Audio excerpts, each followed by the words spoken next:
One आज हम लोग फिर से आपके नए लेक्चर में स्वागत है, जिसमें कि हम लोग पढ़ने जा रहे हैं क्लास 12th का प्रिंसिपल्स ऑफ इनहेरिटेंस का, जिसका हम लोग छोटे छोटे लेक्चर के फॉर्म में जाते हैं। 10 से 15 मिनट का हमारा लेक्चर होता है, जिसमें हम लोग आज फर्दर आगे बढ़ते हुए हम लोग टॉपिक को आज पढ़ना है। हमें क्या है, पनेट स्क्वायर्स पढ़ने हैं। पनेट स्क्वायर्स के बारे में पढ़ने हैं, जिसको किसने डिस्कवर किया तो उसके बारे में जानने हैं। टिस्ट क्रॉस क्या होता है इसके बारे में जानना है हमें। बैक क्रॉस क्या क्या होता है, और मेंडल्स के लॉज ऑफ इनहेरिटेंस क्या है। ये सारे एक्सपेरिमेंट सारे चीज़ को टॉपिक को बारी बारी से हम लोग देखेंगे। और ये हमारा जो लेक्चर है वो 15 से 20 मिनट का होगा, इससे ज़्यादा का नहीं होगा। और आप लोग केयरफुली देखेंगे और उसके बाद एनसीईआरटी पढ़ेंगे। एनसीईआरटी पढ़ने के बाद अगर आपको नोट्स की ज़रूरत होगा तो कमेंट बॉक्स में ज़रूर कमेंट्स कीजिएगा, और मैं वहाँ पे लिंक कर दूँगा इसके पीडीएफ को। अदरवाइज आपको जिस प्रकार से ज़रूरत हो, और मैं अपने डिस्क्रिप्शन बॉक्स में भी इस सारे का नोट्स दे दूँगा आपको प्रॉपर बना के, अगर आपको ज़रूरत होगी तो हम नेक्स्ट बढ़ते हैं टॉपिक्स को। हाँ हाँ, तो ये जो चैप्टर्स है जिसमें कि हम लोग पनेट स्क्वायर के बारे में समझेंगे। तो पनेट स्क्वायर एक्चुअली में होता क्या है, एक ये ग्राफिकल रिप्रेजेंटेशन है, जिसमें हम लोग क्या करते हैं कि जो भी क्रॉस करते हैं ना, क्रॉस के जीनोटाइप क्या होंगे और किस तरह के प्रोजेनी बनेंगे, उसके जीनोटाइप को हम लोग एक्चुअली में पढ़ते हैं। एक्चुअली में ये क्या है, ग्राफिकल रिप्रेजेंटेशन है, जिसमें हम लोग प्रोबेबिलिटी देखते हैं कि कितने टाइप पॉसिबल जो होते हैं ना, जितने भी पॉसिबल जीनोटाइप्स होते हैं उसको हम लोग पढ़ने की कोशिश करते हैं। तो देखेंगे, जैसे मोनो हाइब्रिड क्रॉस की बात करते हैं, देखिएगा ध्यान से। मोनो हाइब्रिड क्रॉस की बात करते हैं, मोनो हाइब्रिड क्रॉस की बात करते हैं, मोनो हाइब्रिड क्रॉस। तो मोनो हाइब्रिड क्रॉस में क्या करते हैं, एक पेरेंट लिए दूसरे पेरेंट्स के लिए कैपिटल टी, एक पेरेंट स्मॉल टी, दोनों को जब क्रॉस कराएगा तो कैपिटल टी आए, ठीक। तो ये जो फर्स्ट जनरेशन का है, इसमें किसी तरह का वेरिएशंस नहीं आया था। जब आप सेकेंड जनरेशन का करते हो ना, इसी प्रोजेनी का जब पेरेंट्स ये फर्दर बन जाते हैं, नेक्स्ट जनरेशन में चले जाते हैं, तो यहाँ पे देखिएगा ये जब प्रोजेनी बनता है, आप देखिएगा यहाँ से हमारे पास 4 प्रोजेनी आते हैं, जिसमें capital T, capital T, small T होते हैं। यहाँ से टॉल हो गया, ये भी टॉल हो गया, और ये डॉट हो गया। तो यहाँ से टॉल का रेशियो है सर, टॉल का रेशियो जो है कैपिटल टी वाला और कैपिटल टी स्मॉल टी का 1:2 है, और जब डॉट की बात करते हैं तो 1:2 है। तो यहाँ हम देख रहे हैं कि एक्चुअली में ये हम सीधा कर लेते हैं, इस प्रकार से करते हैं। बट इसको जब हम स्क्वायर के बॉक्स में करेंगे, जितने हमारे पेरेंट्स होंगे या जितने हमारे पास इस प्रकार का क्रॉस होगा, उस प्रकार के क्रॉस में हम लोग हाँ, तो देखेंगे हम लोग यहाँ पे जो एक साइड का एक दूसरे पेरेंट्स का गैमेट और दूसरी साइड दूसरे पेरेंट का गैमेट, इस गैमेट्स को क्रॉस कर भाई प्रोजेनी का फिनोटाइप जीनोटाइप पता चल गया। इसको इससे क्रॉस कर भाई कैपिटल, इसको इससे क्रॉस कर कैपिटल स्मॉल टी, इसको इससे करो। तो यहाँ पे देखिएगा टोटल प्रोजेनी हमारा क्या होना, 4।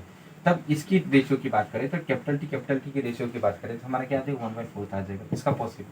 दूसरे जब हम स्मॉल टी कैपिटल टी की बात करते हैं, तो यहाँ पे हमारा प्रोजेनी क्या आता है, 2/4। जब यहाँ पे बात करते हैं स्मॉल टी की, यहाँ पे प्रोजेनी का रेशियो क्या आ गया, पॉसिबल जीनोटाइप हमारा 1:4 आ गया। तो इसी चीज़ को हम लोग ऑब्जर्व करने के लिए जो आरसी पनेट ने इस चीज़ को दिया था, जिससे हम लोग ये एक्चुअली में क्या थे, एक्चुअली में ये ब्रिटिश थे, और ब्रिटिश साइंटिस्ट थे जिन्होंने आरसी ये पनेट स्क्वायर दिया था। और पनेट स्क्वायर एक्चुअली में हेल्प किस चीज़ में करता है, it helps in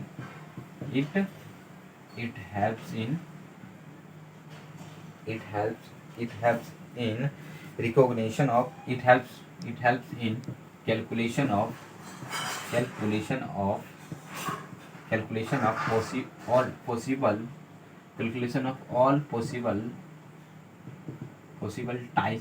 all possible types of genotype। Okay, ये चीज आपका क्लियर हो चुका होगा। हाँ, तो हम लोग यहाँ पे देख रहे हैं कि जो आरसी पनेट थे, आरसी पनेट ने क्या किया था, ये हेल्प कर रहा है एक्चुअली में, it helps in calculations of it helps in to calculate the probability of all possible type of genotype. इस चीज को कैलकुलेट करने के लिए जीनोटाइप, ये ग्राफिकल रिप्रेजेंटेशन है। क्या है, एक ग्राफिकल रिप्रेजेंटेशन है। तो graphical representation of of a cross to calculate the probability of all possible type of genotype is known as Punnett square. अब बात कर लेते हैं हम लोग टेस्ट क्रॉस। एक्चुअली में टेस्ट क्रॉस क्या होता है, ध्यान से सुनेंगे। टेस्ट क्रॉस ऐसे क्रॉस होते हैं, those cross in which one parent is unknown, एक पेरेंट है जिसके बारे में हम अननोन है। क्या है? अननोन है, अननोन पेरेंट है जिसके हम जीनोटाइप के बारे में नहीं जानते। ये है टॉल, ये कैसा है? टॉल है। और दूसरा पेरेंट है जो कि डॉर्फ है। आप हमेशा जब भी टेस्ट क्रॉस करवाएंगे तो एक पेरेंट ऐसे होना चाहिए जो कि रेसेसिव पेरेंट होना चाहिए। कैसे पेरेंट होना चाहिए? रेसेसिव पेरेंट होना चाहिए। तो आप स्टेम हाइट की बात कर लेते हैं, तो स्टेम हाइट की बात करते हैं तो उसमें दो कैरेक्टर है, और स्टेम हाइट एक कैरेक्टर है जिसके दो ट्रेड्स हैं, एक टॉल है, दूसरा हमारा डॉर्फ है। आई थिंक ये ध्यान से देखिएगा, एक टॉल है, ये दूसरा डॉर्फ है। जब डॉर्फ की बात करते हैं तो डॉर्फ ऐसे ट्रेड्स हैं जो कि रेसेसिव ट्रेड्स हैं।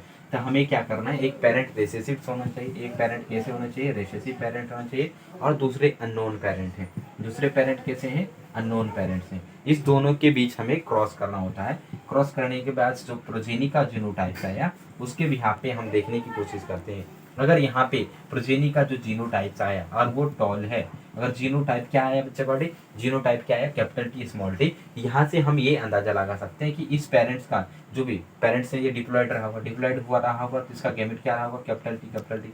तभी तो जाके यहाँ से एक गैमेट आया और इसके साथ एक गैमेट आया, दोनों गैमेट फ्यूज करके एक जाइगोट का फॉर्मेशन किया और एक प्रोजेनी का बनाया। तो यहाँ से ये समझ में आया कि जो पेरेंट्स है यहाँ पे वो होमोजाइगस है।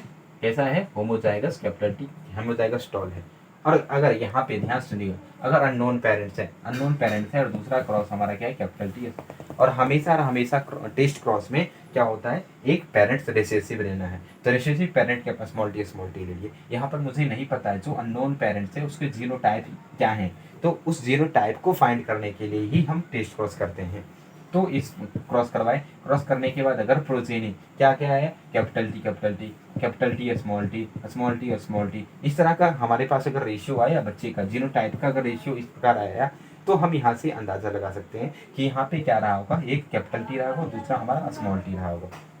डेट मीन्स की यहाँ पे जो प्रॉपर्टीज रहा होगा, डेट मीन्स की जो जीनोटाइप रहा होगा पेरेंट्स का, तो एक्चुअली में क्या रहा होगा? कैपिटल टी स्मॉल टी रहा होगा। कैसे हम जान सकते हैं? क्योंकि यहाँ पे जब भी बात होगी ऐसा तो नहीं होगा ना कभी कि इसके नहीं आएंगे प्रोजेनी, नहीं आएंगे, तो ऐसा कभी नहीं होगा। देखिए ध्यान सुनिएगा, अगर ये गलत हम बता रहे हैं, ये गलत बता रहे हैं, बिल्कुल गलत बता रहे हैं। क्यों ऐसा गलत बता रहे हैं? बिकॉज आप जानते हैं कि कैपिटल टी यहाँ पे रहता, कैपिटल टी नहीं हो सकता। क्यों? क्योंकि एक गैमेट तो इसके आने ही है। तो यहाँ से ये समझ में आ रहा है बच्चा पढ़ी कि एक जो प्रोटीनी है अगर ये हेट्रोजाइगस है, ध्यान सुनिएगा, अगर ये हेट्रोजाइगस कंडीशन में है, क्या? अगर एक अननोन पेरेंट अगर वो हेट्रोजाइगस कंडीशन में है तो इसका गैमेट क्या हो जाएगा? कैपिटल टी स्मॉल टी, और इसके गैमेट्स क्या हो जाएंगे? Capital T small T. अब इसको क्रॉस करवाने के बाद क्या आएगा? कैपिटल टी स्मॉल टी, इसके क्रॉस करवाने के बाद स्मॉल टी, और इसके क्रॉस करवाने के बाद, हाँ तो देखिए क्या है, जब क्रॉस करवाने के बाद हमारा जब भी टेस्ट क्रॉस कीजिएगा ना, जब भी टेस्ट क्रॉस कीजिएगा उसका रेशियो क्या आएगा? 1:1 आएगा। और ये किस क्रॉस का रेशियो है? मोनो हाइब्रिड क्रॉस का। किस क्रॉस का है? मोनो हाइब्रिड क्रॉस का। इसका मतलब क्या है? यहाँ पे जो टॉल और डॉर्फ की रेशियो आया, टॉल और डॉर्फ की जो रेशियो आया, कैपिटल टी स्मॉल टी और स्मॉल टी की जो रेशियो आया वो क्या आया? 1:1 आया। डेट मीन्स कि यहाँ से हमेशा ये ध्यान रखिएगा जब भी आप टेस्ट क्रॉस करेंगे वहाँ पे रेशियो आपका क्या आएगा? 1:1 आएगा। और यहाँ पे अननोन पेरेंट का हम लोग जीनोटाइप जान लेते हैं। तो यहाँ से ये चीज़ें हम लोग अल्टीमेटली समझ चुके हैं। अब हम लोग नेक्स्ट क्या करेंगे? बैक क्रॉस पढ़ते हैं। बैक क्रॉस क्या होता है? एक्चुअली में एक पेरेंट को हम लोग ये जानते हैं कि जो ये आपका बैक क्रॉस जो होता है इसमें एक डोमिनेंट, दैट मीन्स कि एक जो अननोन पेरेंट होता है ना वो डोमिनेंट होना चाहिए, और जो दूसरा पेरेंट होना चाहिए वो रिसेसिव पेरेंट होना चाहिए। उस दोनों के बीच जो क्रॉस की जाती है उस क्रॉस को हम लोग कहते हैं बैक क्रॉस करते हैं। एक्चुअली में ये हम लोग बैक क्रॉस करते हैं। अब बैक क्रॉस का हम लोग जान गए डेफिनेशन। अब हम लोग को एक्चुअली में मेंडल्स लॉज ऑफ इनहेरिटेंस पढ़ना है। मेंडल्स लॉज ऑफ इनहेरिटेंस के बारे में हम लोग पढ़ते हैं। तो देखेंगे ध्यान से मेंडल्स लॉज ऑफ इनहेरिटेंस। हाँ तो हम लोग नेक्स्ट क्या पढ़ रहे हैं? Mendel's law. इससे पहले हम सारे टॉपिक को क्लियर कर चुके हैं और हमें क्या पढ़ना है अब? Mendel's laws of inheritance. तो मेंडल्स कितने लॉ दिए थे ये आप सब जानते हैं। मेंडल्स के जो लॉ होते हैं एक्चुअली में वो जो दो क्रॉस करवाए थे, जो मोनो हाइब्रिड क्रॉस और दूसरा हमारा जो क्रॉस करवाए थे वो डाई हाइब्रिड क्रॉस करवाए थे। तो मोनो हाइब्रिड क्रॉस और डाई हाइब्रिड क्रॉस आप ऑलरेडी जानते हैं कि ऐसे क्रॉस जिसमें सिर्फ और सिर्फ एक कैरेक्टर को कंसीडर की जाती है, या ऐसे क्रॉस जिसमें एक gene he inheritance of one gene is known as monohybrid cross, or those cross in which two gene inheritance of two genes occur is called dihybrid cross। तो हम जब यहाँ पे देखने की बात करते हैं मोनोहाइब्रिड क्रॉस, जब मोनोहाइब्रिड क्रॉस करने के बाद तो मेंडल ने इसके बेस पे दो लॉ दिया था। एक लॉ जो था हमारा था लॉ ऑफ डोमिनेंस था। क्या था? लॉ ऑफ डोमिनेंस था। अब उस चीज को भी बताते हैं, जैसे आप लोग क्या पढ़े थे, डोमिनेंट एंड रेसेसिव कैरेक्टर के बारे में पढ़े थे और ट्रेड्स के बारे में पढ़े थे।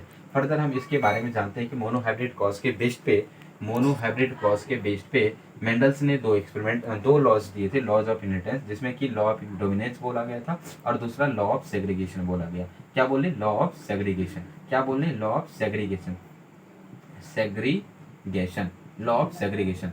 अब बात कर लेते हैं कि डायहाइब्रिड क्रॉस के बेस पे थर्ड लॉ दी गई थी, जिसे हम लोग बोलते हैं law of independent assortment.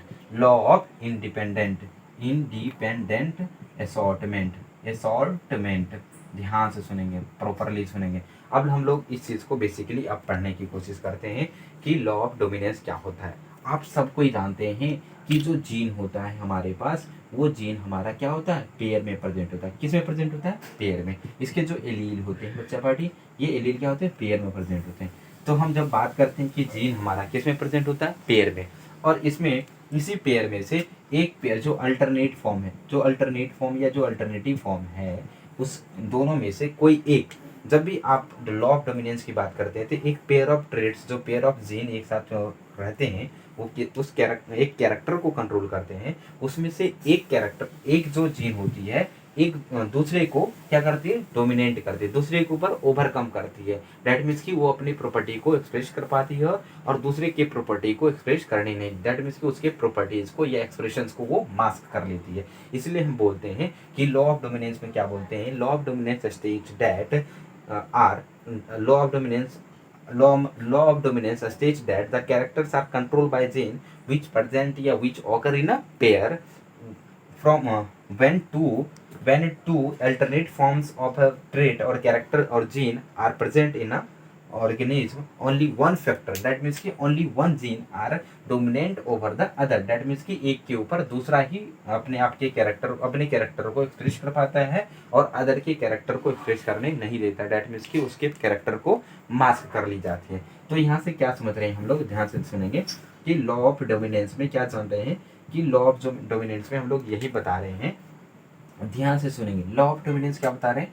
Law of dominance में हम यही जानने की कोशिश कर रहे हैं कि जो जीन होता है, एक्चुअली में gene are responsible for the control of characters. That means कि ये इसके पास क्या होता है? इंफॉर्मेशन होता है। Genes have information which helps in expression of character. तो कैरेक्टर्स को एक्सप्रेस करने के लिए to express have characters to express, जिसके पास क्या होता है? इंफॉर्मेशन होता है और उस इंफॉर्मेशन के हेल्प से क्या करता है? ये अपने कैरेक्टर को एक्सप्रेस कर पाता है। जिसमें हम लोग ये बता रहे हैं कि जो हमारा जीन होता है वो पेयर में प्रेजेंट होता है। जो जीन हमारा होता है वो पेयर में प्रेजेंट होता है, जिसमें से एक जीन जो होता है, जिसमें से एक जीन होता है जो कि दूसरे के ऊपर क्या करता है? डोमिनेट करता है, दूसरे जीन के ऊपर डोमिनेट करता है और अपने कैरेक्टर को एक्सप्रेस कर पाता है। क्या करता है? अपने कैरेक्टर को एक्सप्रेस कर पा रहा है और दूसरे के कैरेक्टर को, दूसरा जो जीन है, अदर जीन के कैरेक्टर को या एक्सप्रेशन को क्या कर रहा है? मास्क कर दे रहा है। क्या कर दे रहा है? मास्क कर दे रहा है। इससे क्या हो रहा है कि एक का प्रॉपर्टी शो नहीं हो पा रहा है। तो फर्स्ट यही हम लोग यही सीखे हैं कि जो फर्स्ट जनरेशन में हमारा क्या था? लॉ ऑफ डोमिनेंस में हम लोग यही जानते हैं। और लॉ ऑफ डोमिनेंस में जब हम जीनोटाइप्स देखे थे तो क्या समझ रहे थे कि जब मोनोहाइब्रिड क्रॉस देखे थे तो यहाँ से कैपिटल टी, स्मॉल टी और स्मॉल टी का रेशियो ये आया था। तो हम लोग ये मोनोहाइब्रिड क्रॉस का देखे थे। जहाँ पे हम लोग एक्सेप्शन की बात करेंगे लॉ ऑफ डोमिनेंस के अलावा, तो पहले तो हम लोग लॉ ऑफ मेंडल्स के जो लॉ थे उस चीज़ को पढ़ लेते हैं। नेक्स्ट हम लोग क्या देख रहे हैं? अब देखेंगे ध्यान से अब हम ये तो देख रहे हैं लॉ ऑफ डोमिनेंस, क्या देखे कि लॉ ऑफ डोमिनेंस में यही सिंपली बता रहे हैं कि एक जीन एक कैरेक्टर को एक्सप्रेस करने के लिए क्या होता है, जीन होता है। और जीन किस में प्रेजेंट होता है, जीन पेयर में प्रेजेंट होता है। और जिस जीन पेयर में प्रेजेंट होने के कारण क्या है, एक पेयर में से एक जीन जो होता है अपने कैरेक्टर को एक्सप्रेस कर पा रहा है। कैसे, क्योंकि दूसरे जीन के ऊपर डोमिनेट करके, और डोमिनेट करने से क्या हो रहा है कि अपने कैरेक्टर को एक्सप्रेस कर पा रहा है और दूसरे के कैरेक्टर को क्या कर रहा है, मास्क कर दे रहा है। यहाँ से इसी को हम लोग बोलते हैं this is the law of dominance. Next हम बात करते हैं लॉ ऑफ सेग्रीगेशन की।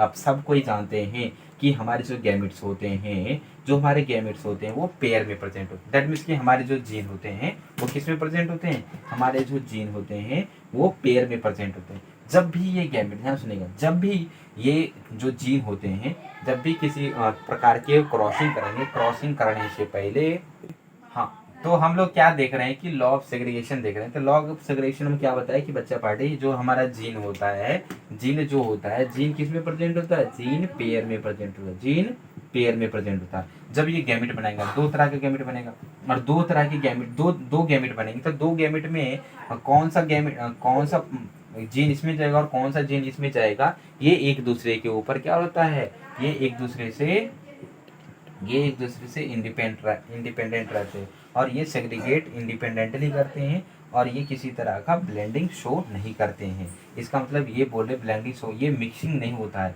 तो ओवरऑल यहाँ से ये समझ में आ रहा है कि लॉ ऑफ जो सेग्रीगेशन है, ये जो पेयर ऑफ फैक्टर होते हैं, जो जीन होते हैं, वो एक दूसरे से सेग्रीगेट करते हैं, और सेग्रीगेट करते दौरान क्या होता है, एक जीन दूसरे गैमेट में और एक जीन दूसरे गैमेट में होता है। यहाँ से यही जानते हैं हम लोग, क्या बोले, जीन हमारा क्या होता है, पेयर में प्रेजेंट होता है, और उस जीन में क्या होता है, जीन से ये जो पेयर में जीन होता है जो कि गैमेट बनाता है।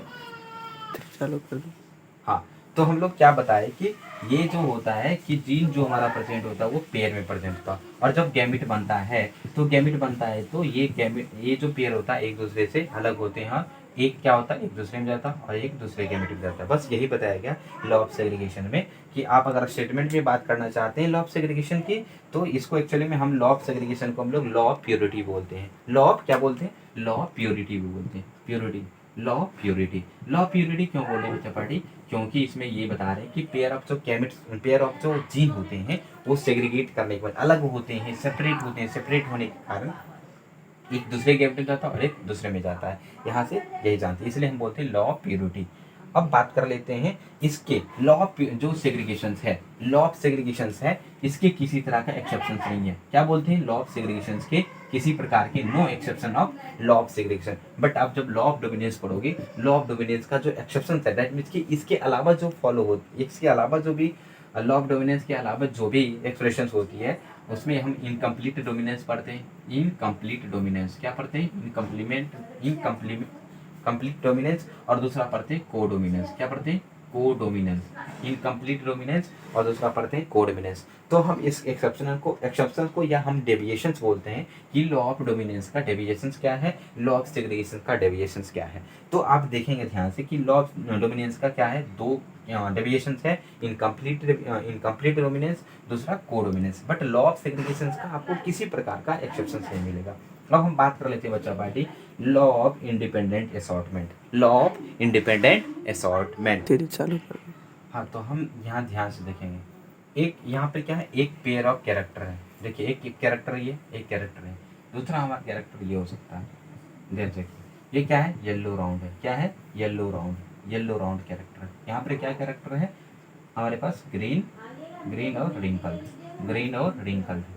अब बात करते हैं यहाँ पे ये जो गैमेट है, ध्यान सुनेगा, यहाँ पे जो ये गैमेट्स बनाने के लिए जो गैमेट्स यहाँ पे बनते हैं, कैपिटल वाई, इसमें कैपिटल वाई, और इधर कैपिटल वाई। अब यहाँ पे मैं ये बोल रहा हूँ कि जो पेयर ऑफ जो कैरेक्टर्स है जिसमें गैमेट्स बनते हैं, तो गैमेट्स बनने के दौरान ध्यान सुनेगा, यहाँ से इसमें कौन सा कैरेक्टर, इस यहाँ का जो सेग्रीगेशन होता है, दैट मीन्स कि यहाँ जो गैमेट्स बनने के सेग्रीगेशन होते हैं, इस पेयर ऑफ कैरेक्टर्स पे डिपेंड नहीं करता है। इसी को हम लोग बोलते हैं law of independent assortment. Actually में क्या बोल रहे हैं कि जब पेयर ऑफ कैरेक्टर, जो कंट्रास्टिंग कैरेक्टर पेयर में होते हैं, जिसमें से कि एक पेयर जो है एक पेयर कैरेक्टर जैसे यहाँ पे ध्यान सुनिएगा, एक पेयर जो कैरेक्टर इसमें सेग्रीगेट हो रहा है ना, अलग अलग हो रहा है, तो ये इस पे डिपेंड नहीं करता है कि ये किस में, ये इसमें आएगा और ये इसमें आएगा। दैट मीन्स कि बगल वाले पेयर ऑफ कैरेक्टर पे भी डिपेंड नहीं करते हैं। क्या बोल रहे हैं, ये जो पेयर ऑफ कैरेक्टर है इसमें जो जीन है इस गैमेट में जाएगा कि इस गैमेट में जाएगा, इसके ऊपर, दैट मीन्स कि बगल वाले जो पेयर ऑफ कैरेक्टर्स हैं इसमें किसी प्रकार से डिपेंडेंट नहीं होते हैं, ये इंडिपेंडेंट होते हैं कि ये अलग अलग जाएंगे या किस में जाएंगे, ठीक ना। तो हम यही बोलते हैं इसमें, क्या बोलते हैं, this genes get randomly rearranged in the offspring produce the both parental and new combination of characters। Actually में क्या बोले कि जो लॉ ऑफ सेग्रीगेशन है, जो इसमें हम हाइब्रिड पॉज करते हैं, तो segregation of one pair of character is independent of other. That means कि यहाँ पे जो ध्यान से सुनेंगे, ये जो पेयर ऑफ गैमेट था कैपिटल वाई, तो ये जीन जो था ये पेयर में, तो क्या होगा, ये अलग अलग जाएगा, ये इस पे डिपेंड नहीं करेगा कि ये किसके साथ जाएगा। दैट मीन्स कि ये जो राउंड का कैरेक्टर है ये इसके साथ आएगा या नहीं आएगा, या कौन सा आएगा, इस पे डिपेंड नहीं कर रहा है। तो इसमें ये क्या बोले कि segregation of one pair of character is independent of other pair of other characters. तो यहाँ यही चीज़ हम लोग इस चीज़ में पढ़ते हैं। तो फर्दर हम लोग डायहाइब्रिड क्रॉस तक पढ़ चुके हैं, मेंडल्स लॉज पढ़ चुके हैं। तो अच्छे से इसका नोट्स भी हम आपको प्रोवाइड करेंगे। इसके लिए आप लोग कमेंट्स कीजिएगा और कमेंट्स करिएगा कहीं पे इम्प्रूवमेंट की या किसी तरह का जरूरत हो तो आप मुझे कमेंट्स करके बता सकते हैं। Thank you.